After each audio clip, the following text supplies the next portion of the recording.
ఈరోజు ప్రత్యేకమైన పరిస్థితులలో రాష్ట్రంలో నెలకొన్నటువంటి అసాంఘిక ప్రభుత్వ చర్యలను బట్టి ప్రజాస్వామ్య ముసుగులో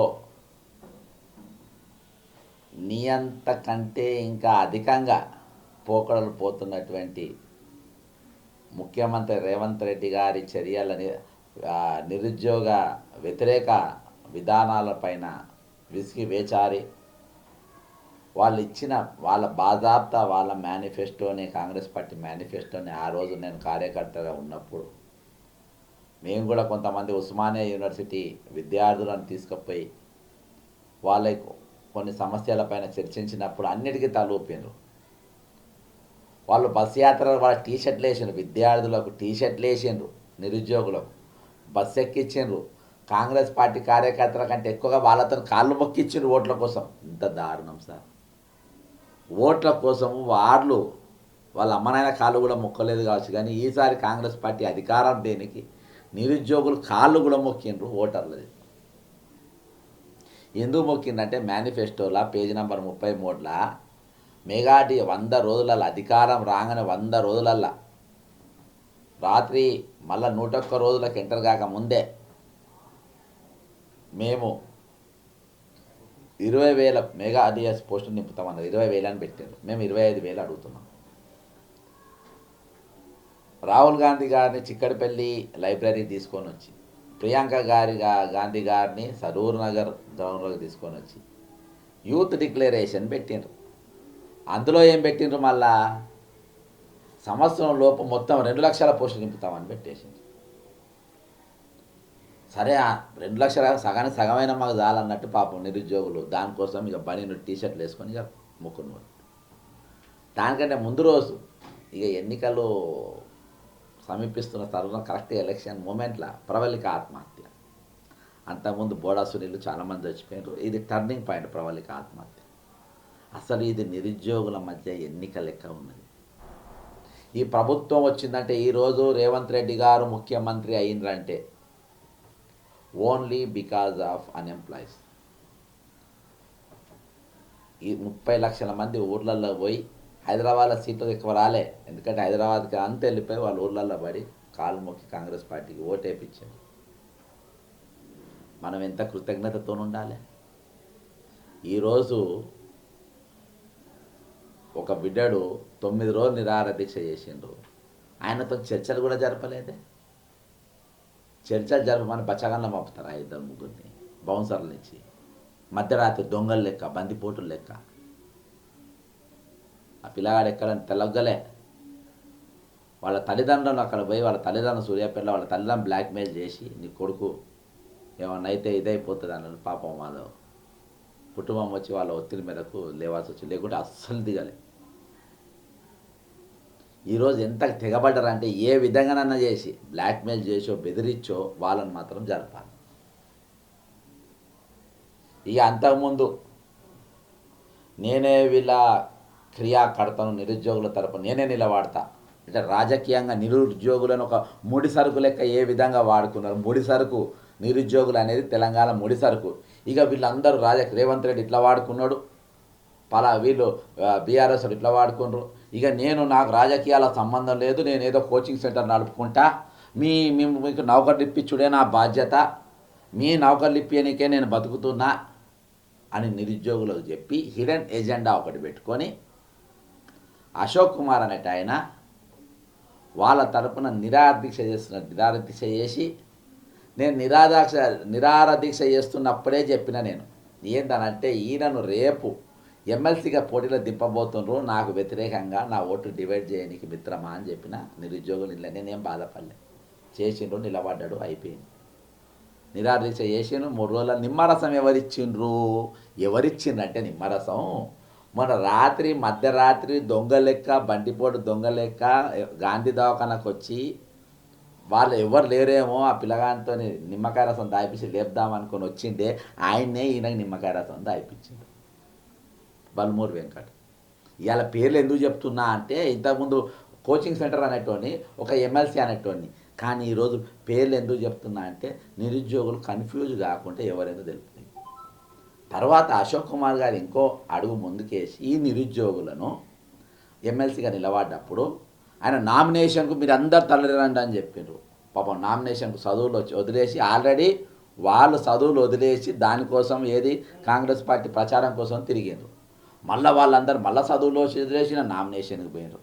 నామినేషన్ ఒకటి రోజు కదా అనుకున్నారు. అదైపోయాక ప్రచారానికి మొత్తం ఈ 3 జిల్లాలు మొత్తం వాళ్ళను 20-30 రోజులు భయంకరంగా వాడేసిండు. వాళ్ళ అమ్మ నాయన కూడా వాళ్ళే. కాంగ్రెస్ పార్టీ 10 రోజులు వాడింది, ఇలా 1 రోజులు వాడింది. అదైపోయిందా? సరే ఎన్నికల ప్రచారం అయిపోయింది కదా, ఇక పండుకుందాం అనుకుంటారు. రాజకీయాలంటే వాళ్ళకు అవగాహన లేదు. వాళ్ళకు మీరు పోలింగ్ ఏజెంట్గా కూర్చోవాలని చెప్పి వాళ్ళ పోలింగ్ ఏజెంట్గా కుదబెట్టిండు. ఎవరిని?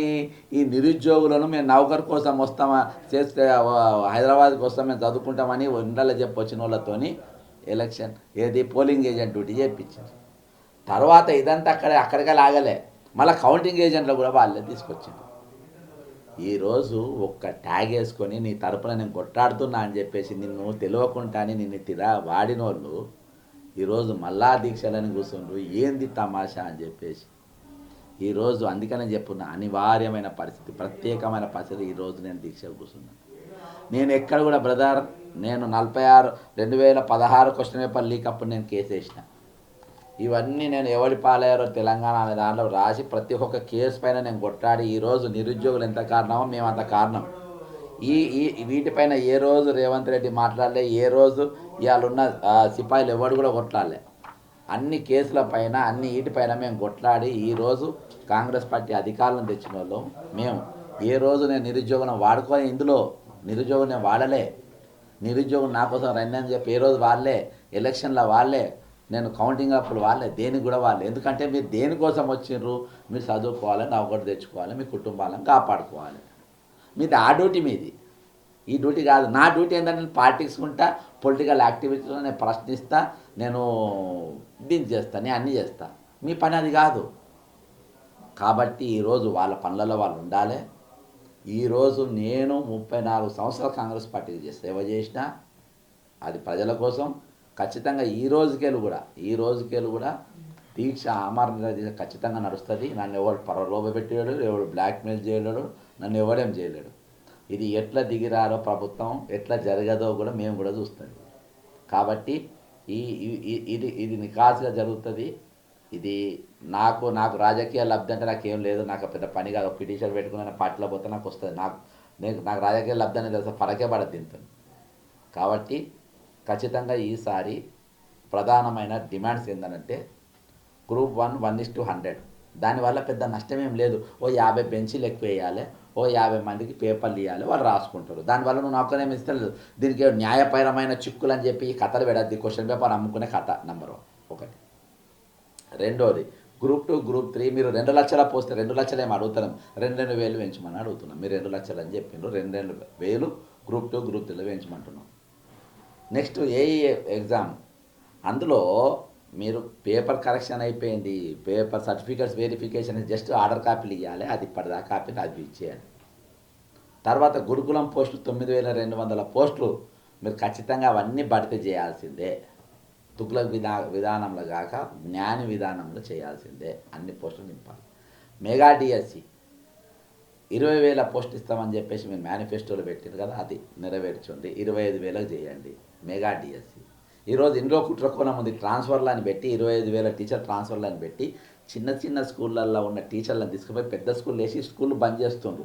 అంటే నెక్స్ట్ డిఎస్సి పోస్టింగ్లు ఎక్కువ లేకుండా ఆ స్కూల్లో కూడా వీకే పరిస్థితి ఈరోజు ట్రాన్స్ఫర్ల ముసుగులో జరుగుతున్నటువంటి ఒక నయా ఇది వీళ్ళది ఒకటి. ఇంకోటి ఏంటంటే ఇవాళ జనార్దన్ రెడ్డి ఆ గురుకులం అయిపోయింది. నెక్స్ట్ మన ఏది టెట్ వాళ్ళది నార్మలైజేషన్ చేయాలనేది ప్రథమ డిమాండ్. అది చేయకుండా దీనికి ఇదే ఉండదు. డిఎస్సి పరీక్షకు 3 నెలలు గడువు ఇవ్వాలి, డిసెంబర్లో పెట్టి. ఇవన్నీ చిన్న 2 నిమిషాల పని భారం ఏం పడుతుందా మీకు? లేదు మాతో కాదు. నిరుద్యోగులతో చర్చలు జరిపే వాళ్ళు నొప్పి 2 నిమిషాలు ఏమవుతుంది? అంత మొండిగా పోవాల్సిన అవసరం ఏంది? వాళ్ళని శత్రువులు లెక్క ఎందుకు చూడాలి? అరే నీకోసం కాళ్ళు మొక్కిందా బాబు ఒకటి.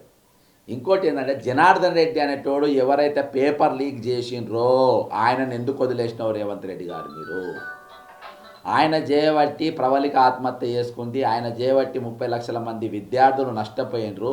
ఆయన మీద నువ్వు యాక్షన్, ఆయన మీద అక్కడ ఉన్న సిబ్బంది మీద ఇంకా ఎందుకు యాక్షన్ తీసుకోలే? ఇంకా ఆ సిబ్బంది క్వశ్చన్ పేపర్ లీక్ చేసిన సిబ్బంది అందులో ఎందుకుంది? నేను ఓటుకు నోటు కేసులో అరెస్ట్ చేసినటువంటి ఆనాడున్న మహేందర్ రెడ్డిని టీఎస్పీ చైర్మన్ గారు ఎందుకు పెట్టినావు? దానికి గల కారణాలేంది? ఒకటే సంవత్సరం ఉందని చెప్పినా ఆయనకి ఇదే విధంగా ఎందుకు కొనసాగిస్తున్నావు? మీ దీని వెనుక ఉన్న మతలబ్ ఏంటి? కాబట్టి అనుమానాలు కాదు, పక్కా మీరు 1:50 అని గట్టిగా కూర్చుంటే ఏది గ్రూప్ 1 పోస్టులు కాక 63 అదనంగా పోస్టులో ఇంకా కొన్ని పోస్టులో మీరు ఆల్రెడీ అది అమ్ముకొని డిసైడ్ అయింది కాబట్టి మీరు 1:50 అనేది గట్టిగా పట్టుకొని ఊగులాడుతూ ఉంటారు. కాబట్టి ఈ డిమాండ్స్ అయ్యేంత వరకు మేము దీక్షలో కొనసాగుతాం, నికాసగా కొనసాగుతాం, గాంధీ మార్గం కొనసాగుతాం. ఖచ్చితంగా ఎవరి ఒత్తిడి మా పైన ఉండదు, ఎందుకంటే మేము ఇండిపెండెంట్లో, మాకు రాజకీయ అవసరాలు లేవు, ఎవరితోని నిరుద్యోగంలో వాడుకునే అవసరం నాకు అంతకంటే లేదు. జై తెలంగాణ, అమరవీరులకు జోహార్.